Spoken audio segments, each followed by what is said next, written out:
శ్రీ లలితాంబికాదేవి జ్యోతిష్య పీఠం.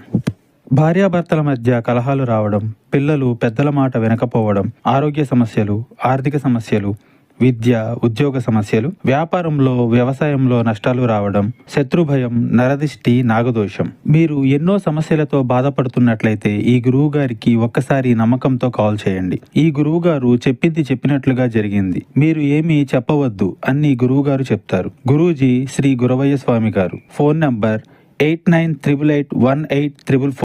అందరికీ నమస్కారం అండి. ఛానల్లోకి తిరిగి స్వాగతం. తులారాశి జాతకులు, ఈ రాశి జాతకులకు ఈ రోజున జరగబోయేది ఏమిటో తెలిస్తే గనక ఖచ్చితంగా మీరు షాక్ అవ్వక మానరు. ఈ రాశి జాతకుల జీవితంలో ఈ రోజున ఇత్యాది మార్పులు అయితే కలగబోతున్నాయి. ఏమిటి ఆ మార్పులు అనేది ఈ వీడియోలో తెలుసుకుందాం. మీ స్వగృహంలో ఈ రోజు ఘోరం జరగబోతుంది. ఏమిటి ఆ ఘోరం? ఏం జరగబోతుంది? ఎటువంటి ఫలితాలు ఈ రోజున ఈ రాశి జాతకులు పొందుకోబోతున్నారు? జాతకం ప్రకారం ఎటువంటి ఫలితం కలగబోతుందో ఆలస్యం లేకుండా తెలుసుకుందాం. వీడియో నచ్చితే తప్పకుండా ఒక చిన్న లైక్ చేసి మమ్మల్ని సపోర్ట్ చేయండి. వీరి యొక్క జీవితంలో నిందలు, ఆరోపణలు ఎక్కువే. భారమైన కుటుంబ బాధ్యతలు ఉంటాయి. అయినా ఆత్మవిశ్వాసం కోల్పోరు. అడుగులు ముందుకు వేస్తూనే ఉంటారు. ఈ రోజు ఒక ప్రమాదం ముంచుకొస్తుంది. ఏ విధంగా ఉంటుందంటే పరువు ప్రతిష్టలకు, పేరు ప్రఖ్యాతలకు భంగం కలిగించే విధంగా ఉంటుంది. జాగ్రత్తగా ఉండండి.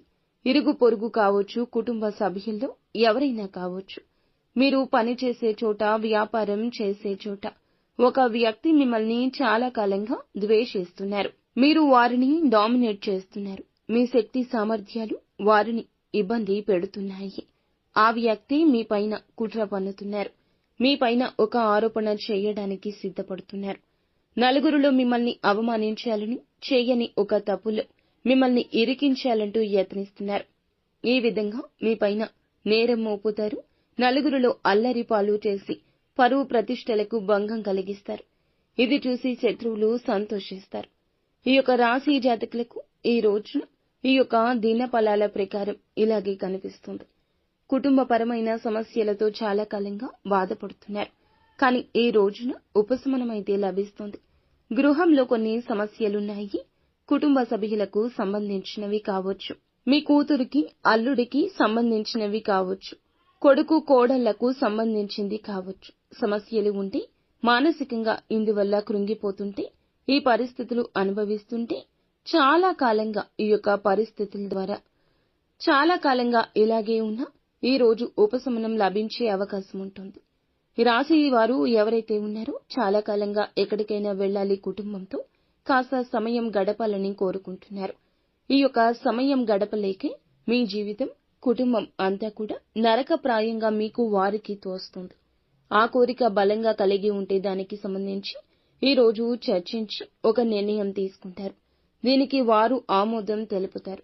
ఒక రకంగా చెప్పాలంటే కుటుంబ వాతావరణం సంతోషంగా ఉంటుంది. భార్యాభర్తల మధ్య ఇదివరకు ఏమైనా సమస్యలుంటే అవన్నీ సర్దుమణుగుతాయి. నూతన ఉద్యోగ ప్రయత్నాలు చేస్తూ ఉన్న వారికి సమయం బాగా కలిసొస్తుంది. మీ ముందుకు ఒక అవకాశం వచ్చినా ఆ అవకాశం అన్ని విధాలుగా నచ్చకపోవచ్చు. ఒక విషయాన్ని ఖచ్చితంగా గమనించండి. ప్రతి విషయంలో ప్రతిదీ మనం అనుకున్నట్లే జరగదు కదా. ఈ విషయం గమనించండి. మొదటిగా మీరు ఎటువంటి అవకాశం వచ్చినా కానీ ఇకపై తోసిపుచ్చొద్దు. అది మంచి పరిస్థితి తెస్తుంది. అనుభవజ్ఞుల సలహా, కుటుంబ సభ్యుల సలహా తీసుకోండి. శుభదాయకమైన ఫలితం ఈ రోజు ఖచ్చితంగా వస్తుంది. ఎవరైతే వ్యాపారస్తులుగా ఉన్నారో, వ్యాపార కూడలి అద్దెకు ఇవ్వాలనుకుంటున్నా, వ్యాపారం ముందుకు సజావుగా సాగించాలనుకుంటున్నా ఒక సమస్య రాబోతుంది. ఈ సమస్య విషయంలో పెను ప్రమాదం జరగొచ్చు. కానీ ఆవేశపూరిత నిర్ణయం తీసుకోవడం వల్ల మాత్రం సమస్య జటిలమే అవుతుంది. ఈ విషయంలో తగిన అప్రమత్తతే అవసరము. అలాగే చాలా కాలంగా ఏదైనా ఆర్థిక సమస్యతో బాధపడుతున్నా ఒక మంచి పరిష్కారం వస్తుంది. డబ్బులు ఎవరికైనా ఇవ్వాల్సి ఉండి, ఎక్కడి నుంచైనా డబ్బులు వసూలు చేయాల్సి ఉంటే సమస్యకు పరిష్కారం వస్తుంది. సొంత నిర్ణయాల జోలికి వెళ్లొద్దు. కోపావేశాలు పక్కన పెట్టండి. మాటలతో కుటుంబంలో ఎవరిని కించపరిచే ప్రయత్నం చేయొద్దు. అనుకూలతలు, ప్రతికూలతలు అన్నీ ఉన్నాయి. ప్రతికూలతలు అనుకూలంగా మార్చుకోవడం కోసం నిత్యం శివారాధన చేసుకోండి. అంతా మంచి జరుగుతుంది.